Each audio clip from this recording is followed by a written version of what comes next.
Judge Michael Stevens methodically arranged the stack of papers on his mahogany desk, the morning sunlight streaming through the tall windows of his chambers at Franklin County Courthouse. After 15 years on the bench, he had developed a comfortable routine. Arrive at 7, review cases by 8, and begin proceedings promptly at 9. His reputation for punctuality and fairness had earned him respect throughout the legal community. Running his fingers through his salt and pepper hair, he began reviewing the day's traffic court cases. The familiar rhythm of names and violations filled his morning until his fingers stopped at one particular file. His coffee cup paused midway to his lips as he read the name again, Dr. Jasmine Thompson. The name sent his mind spiraling back 20 years to the university campus where they'd first met. She had been a passionate pre-med student, and he was studying law. Their romance had blossomed over late-night study sessions and morning walks through the campus gardens. Jasmine had always worn a distinctive lavender perfume, and sometimes he could still catch phantom traces of it in unexpected moments. Michael set down his coffee cup, his hand slightly trembling. He opened the file wider, scanning the details. The violation was straightforward. Driving 45 miles per hour in a 30 miles per hour zone. Her written statement mentioned something about a hospital emergency. Attached to the file was a copy of her driver's license photo, and his breath caught in his throat. She looked different, yet exactly the same. Her warm brown eyes still held that determined look he remembered so well. "Your Honor." His assistant's voice crackled through the intercom, startling him. "The morning session begins in 15 minutes. "Thank you, Sarah," he responded, trying to keep his voice steady. He stood up and walked to the window, straightening his black robes. The courthouse square below buzzed with the usual morning activity, but his mind was elsewhere. Their relationship had ended during their final year of university. Both had been accepted to prestigious programs, she to medical school in Boston, he to law school in Chicago. Neither had been willing to compromise their dreams, and perhaps they had both been too young to try. The goodbye had been painful but amicable, with promises to keep in touch that gradually faded like old photographs. Now here she was, appearing in his courtroom. He glanced at his reflection in the window, noting the lines around his eyes that hadn't been there in college. What would she think when she saw him? Would she even recognize him? More importantly, could he maintain his professional demeanor while presiding over her case? Michael returned to his desk and picked up his gavel, its familiar weight usually bringing comfort. Today, it felt heavier than usual. He had built his career on being impartial and fair, never letting personal feelings influence his decisions. But this situation was unprecedented. A knock at his chamber door brought him back to the present. "Come in," he called out. Sarah entered with another stack of files. "Judge Stevens, I've arranged the cases in order. Dr. Thompson's hearing is scheduled for 10:30. "Thank you," he replied, proud that his voice remained professional. As Sarah left, he took a deep breath and stood up. He had 2 hours to prepare himself for this unexpected reunion. Looking at his reflection one final time in the small mirror near his door, Judge Michael Stevens straightened his robes and adjusted his collar. Whatever happened in that courtroom today, he would handle it with the dignity his position demanded. Yet as he reached for his chamber door, he couldn't quite silence the quickening of his heartbeat or the flood of memories that threatened to overwhelm his carefully maintained professional facade. At precisely 10:30 a.m., the courtroom doors opened, and Dr. Jasmine Thompson strode in with the confidence that came from years of making life-and-death decisions in operating rooms. Her charcoal gray suit and pearl necklace projected the image of an accomplished professional, though her fingers nervously adjusting her briefcase strap betrayed her inner tension. The familiar scent of polished wood and leather seats brought back memories of the times she'd watched Michael in mock trials during their college days. Back then, he'd worn an ill-fitting suit borrowed from his roommate, but his passion for justice had always shone through. Now, as she glanced up at the judge's bench, her heart skipped a beat. Judge Michael Stevens sat there, looking distinguished in his black robes. The years had been kind to him, His dark hair, now touched with silver at the temples, only added to his presence. His face had matured, but those intense blue eyes remained unchanged. For a fraction of a second, their gazes met, and 2 decades seemed to evaporate. Case number 247. Dr. Jasmine Thompson. The court clerk announced, her voice echoing through the hushed courtroom. Jasmine stepped forward, her heels clicking against the marble floor. She could feel Michael's effort to maintain his professional demeanor, his knuckles whitening slightly as he gripped his gavel. Dr. Thompson, he began, his voice carrying the weight of his office, though she could detect the slightest tremor in it. You are here regarding a speeding violation on Oak Street on the evening of September 15th. How do you plead?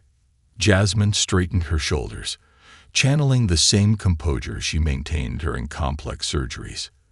Your Honor, she responded, proud that her voice remained steady.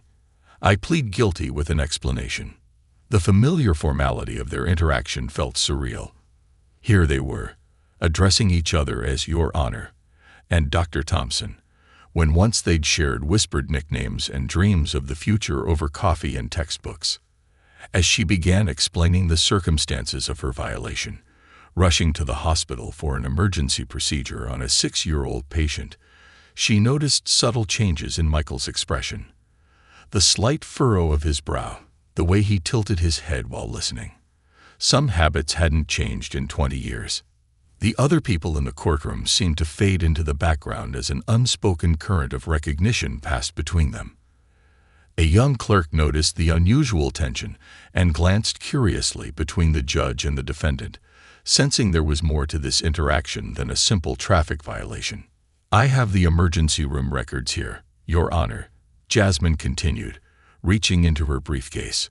Her hand brushed against an old photograph she always carried, one from their university graduation day. She quickly moved past it, retrieving the relevant documents. As she handed the papers to the bailiff, her perfume, still lavender after all these years, wafted through the air. She saw Michael's slight intake of breath and knew he recognized it too. The scent had been a gift from him on their first anniversary, and she'd worn the same fragrance ever since, though she'd never quite acknowledged to herself why. The courtroom windows cast long rectangles of sunlight across the floor, and as Jasmine stood waiting for Michael's response, she remembered another sunny day long ago, when they'd planned their futures, believing love would be enough to overcome their different paths. Now, standing before him as professional equals, both successful in their chosen fields, she wondered if either of them had imagined their paths would cross again like this. The silence stretched for a moment too long, and Michael cleared his throat, clearly struggling to maintain his judicial distance. Please proceed with your explanation, Dr. Thompson, he said, his voice carrying the weight of their shared history beneath its professional tone. The tension in courtroom 4B grew palpable as Judge Stevens listened to Dr. Thompson's explanation. Other attorneys and defendants seated in the gallery watched with increasing interest as the usually lenient judge's expression hardened with each word she spoke. Your Honor, the patient was a 6-year-old boy with a critical heart condition, Jasmine explained, her voice carrying the same passion Michael remembered from their university days when she talked about her dream of becoming a doctor. Every minute counted. While I acknowledge exceeding the speed limit, I was responding to a genuine medical emergency. Michael's fingers tapped lightly on his desk, a habit he'd developed when wrestling with difficult decisions. The morning sunlight cast shadows across his face, masking his internal struggle. He'd already heard 3 similar speeding cases today, all resulting in minimal fines. Yet something about this case, about her presence, made him grip his gavel tighter. Dr. Thompson, he began, his tone unusually stern.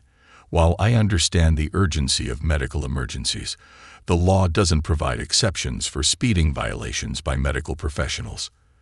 The speed recorded was significantly above the limit, creating potential danger to other citizens. A murmur rippled through the courtroom. Attorney James Parker, a regular in traffic court, raised his eyebrows in surprise.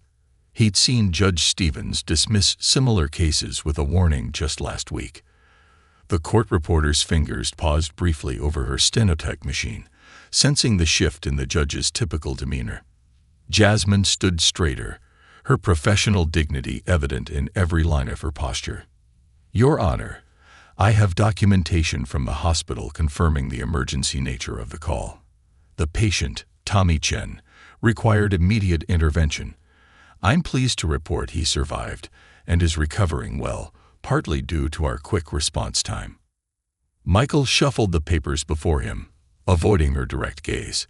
The mention of saving a child's life would normally sway him, but today he felt an inexplicable need to assert his authority.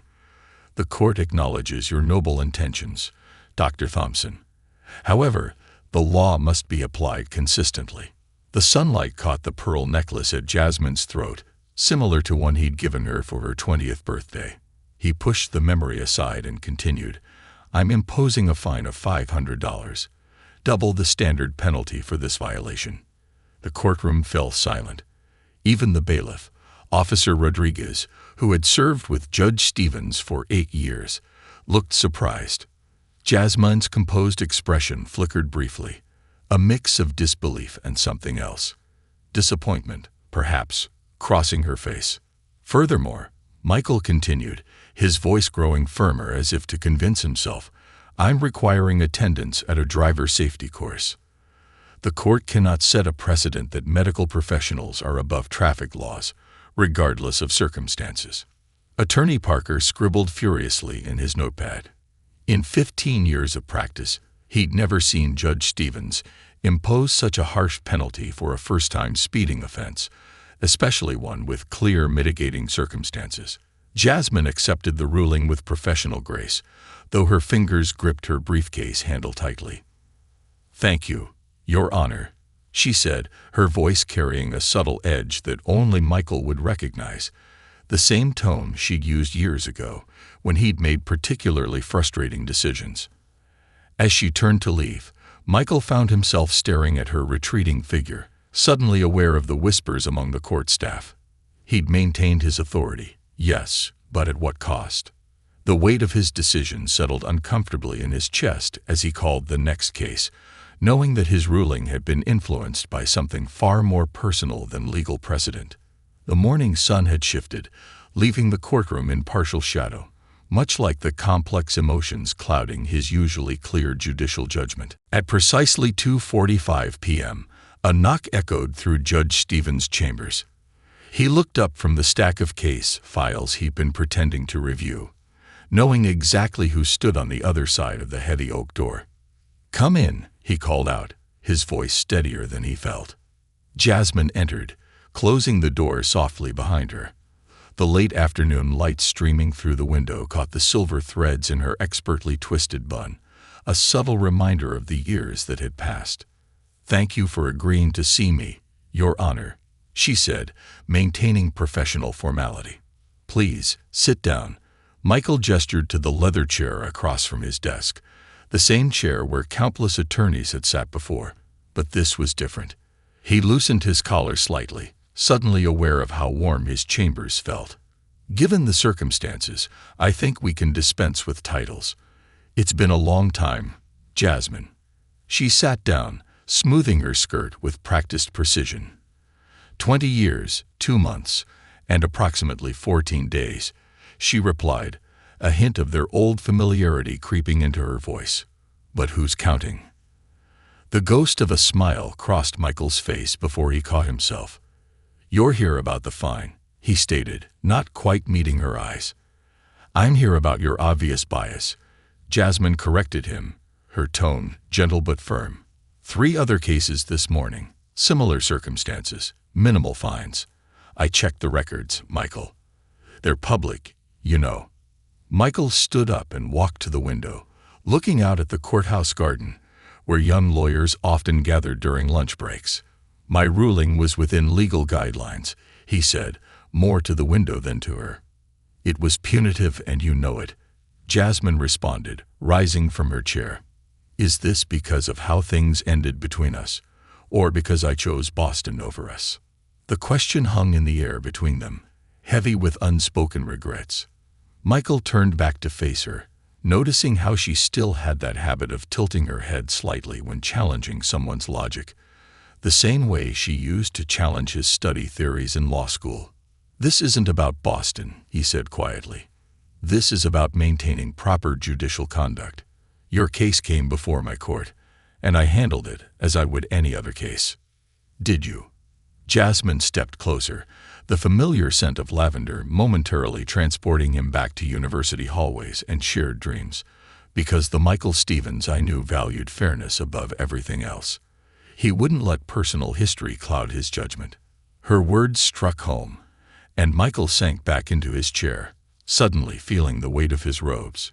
"Perhaps," he admitted, "I overcompensated. The moment I saw your name on the docket, I knew I should have recused myself." "But you didn't," Jasmine said softly. "And now here we are." The clock on his wall ticked loudly in the silence that followed. Through the window, they could hear the distant sound of traffic and the occasional laughter from the garden below. "I'm not asking for special treatment, Michael," Jasmine finally continued. "I'm asking for fair treatment, the same consideration you would give any other medical professional rushing to save a child's life." Michael picked up his glasses from the desk, cleaning them methodically. Another old habit she remembered. "You always did know how to present a compelling argument," he said, a hint of their old warmth creeping into his voice. "I learned from watching the best," she replied. And for a moment, they shared a look of understanding that bridged the 20-year gap between who they were and who they had become. Later that evening, Michael sat in his home office, his judicial robe draped over a chair and his tie loosened. The desk lamp cast a warm glow over an open leather-bound yearbook from their university days. He paused at a particular photo, the debate club championship of 2003. There they were, standing side by side, young and full of dreams, his arm casually draped over her shoulders. His phone buzzed with a message from the court clerk. "Judge Stevens, case review files for tomorrow are ready." He ignored it, instead picking up the crystal paperweight Jasmine had given him for his 21st birthday. "For the future's greatest judge," the inscription read. He smiled wryly at their youthful optimism. Across town, in her modern apartment overlooking the city lights, Jasmine sat at her kitchen island, nursing a cup of chamomile tea. Her sister Rachel listened intently as she recounted the day's events. Of all the courtrooms in all the cities, Rachel mused, sliding a plate of cookies across the counter. "You know, you never really told me why you two ended things." Jasmine traced the rim of her teacup thoughtfully. "We were young, ambitious. I got into Harvard Medical School. He was accepted to Chicago Law. Neither of us wanted to ask the other to give up their dreams." She paused, remembering their last conversation in the university cafe. "Sometimes I wonder if we were too proud to even try finding a middle ground." Back in his study, Michael pulled out an old letter from his desk drawer, Jasmine's last correspondence from her first year of medical school. The paper had yellowed slightly, but her elegant handwriting remained clear. "Making a difference isn't always easy, but it's always worth it." He'd kept it as a reminder of why he chose law, though now he questioned whether today's ruling had truly served justice. Jasmine's phone lit up with a message from Tommy Chen's parents, thanking her again for saving their son's life. She showed it to Rachel, her eyes glistening. "This is why I speed through traffic when needed. Every minute counts in pediatric cardiology." "And that's exactly what makes you extraordinary," Rachel responded, squeezing her sister's hand. Maybe Judge Stevens needs to remember the Jasmine he fell in love with, the one who always puts saving lives first. In his quiet study, Michael began reviewing his recent cases, noting patterns in his decisions he hadn't noticed before. Had he become too rigid, too focused on the letter of the law rather than its spirit? The young man who'd fallen in love with Jasmine would have understood the urgency of saving a child's life. Jasmine stood at her apartment window, watching the city lights flicker like stars. She remembered how she and Michael used to plan their futures on nights like this, dreaming of making the world better in their own ways. She through medicine, he through law. We were going to change the world, she whispered to her reflection. Michael closed the yearbook and reached for his legal pad. Something needed to be done about today's ruling, but it had to be handled properly, ethically. His reputation for fairness hadn't been earned by making emotional decisions, yet today's ruling felt far from fair. As midnight approached, both Michael and Jasmine found themselves facing the same realization. Sometimes life brings you full circle not to repeat the past, but to make peace with it and perhaps correct its mistakes. The question was, would they recognize this opportunity for what it was? A chance to right past wrongs, both professional and personal. In the quiet of their separate spaces, they both knew tomorrow would bring changes. The only question was what those changes would be. The city's annual Medical Excellence Gala transformed the Grand Plaza Hotel's ballroom into a sea of elegant gowns and tailored suits. Michael hadn't planned to attend, but a last-minute invitation from the Bar Association left him without a polite excuse to decline. Now standing near a marble column with a barely touched glass of champagne, he watched as Dr. Alicia Martinez, Chief of Surgery, took the stage. Tonight, we honor someone extraordinary, her voice carried across the hushed room. A physician who has revolutionized pediatric cardiac care in our community. Michael's attention sharpened as a familiar figure appeared in a midnight blue evening gown. Jasmine walked gracefully to the podium, the spotlight catching the subtle silver threads in her hair. Dr. Thompson's innovative surgical techniques have increased survival rates by 60%. Dr. Martinez continued. But numbers don't tell the whole story.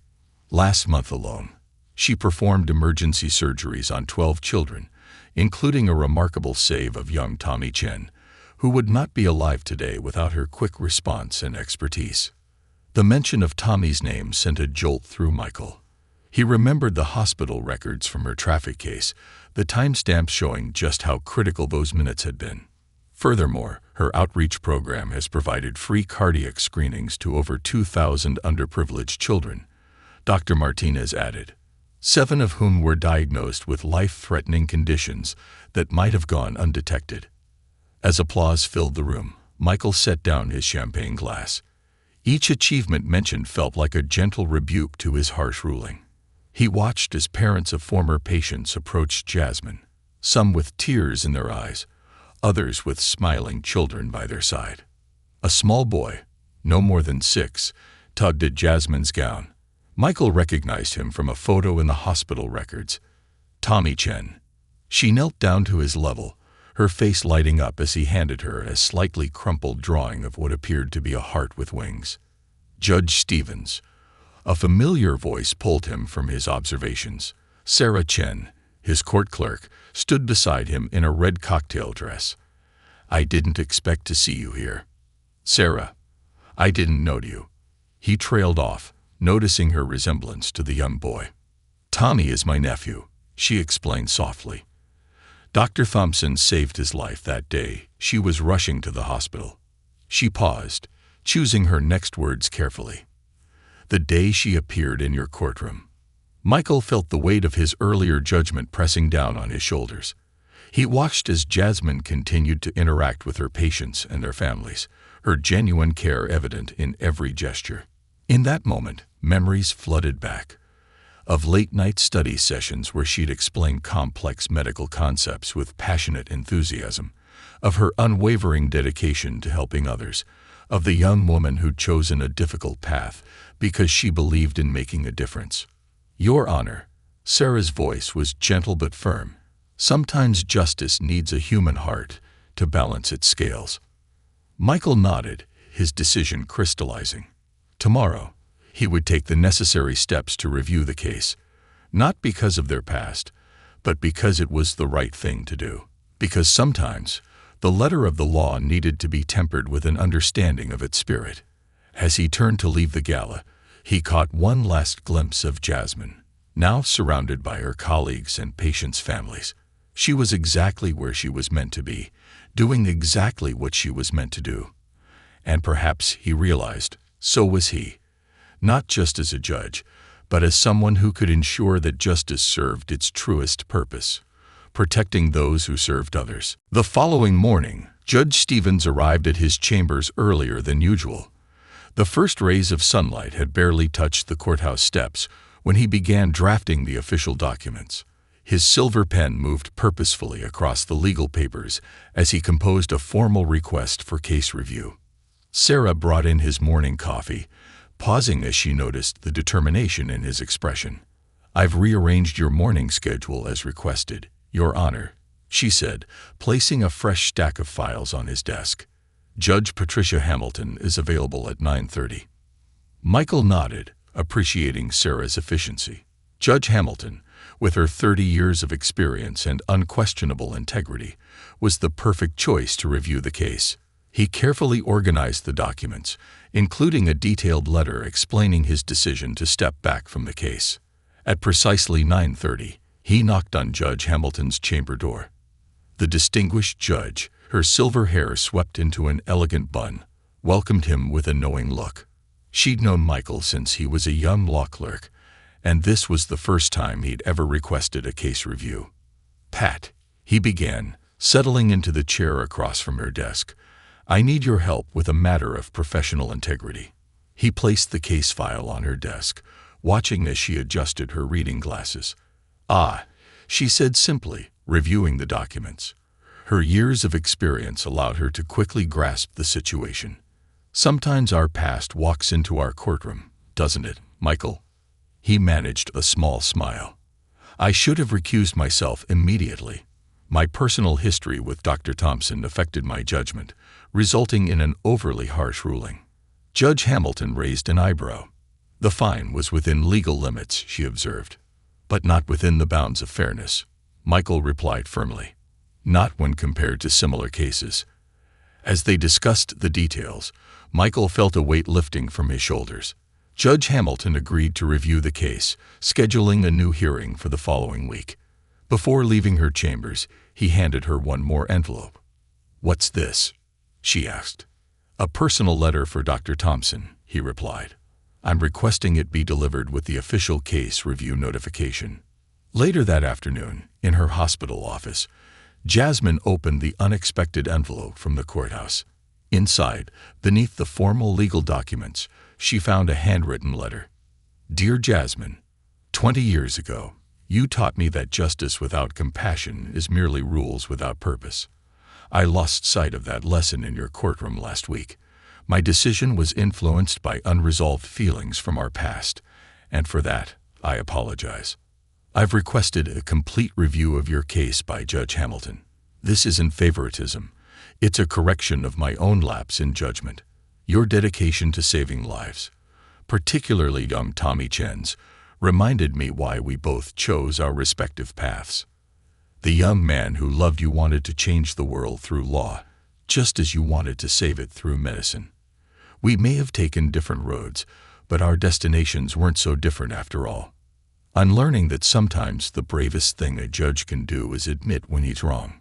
With respect and admiration, Michael." Jasmine read the letter twice, a mix of emotions playing across her face. Through her office window, she could see the hospital parking lot where she parked that fateful day, rushing to save Tommy's life. She picked up her phone, composed a brief but heartfelt response to the court's official email, accepting the case review. Then, after a moment's hesitation, she added a personal note. "Thank you, Michael. Some lessons we learned together, even decades apart." As the sun set over the city, both Michael and Jasmine felt the gentle weight of closure beginning to settle over their shared past, making way for something new. Mutual respect between two professionals who had never stopped trying to make the world a better place. 3 months after the case review, sunlight streamed through the windows of Carter's coffee house, creating golden patterns on the polished wooden tables. Michael sat in a quiet corner, reviewing depositions for an upcoming case when a familiar lavender scent caught his attention. "Is this seat taken?" Jasmine asked, holding a steaming cup of chai tea, still her preferred drink after all these years. "Please," Michael gestured to the empty chair, closing his legal papers.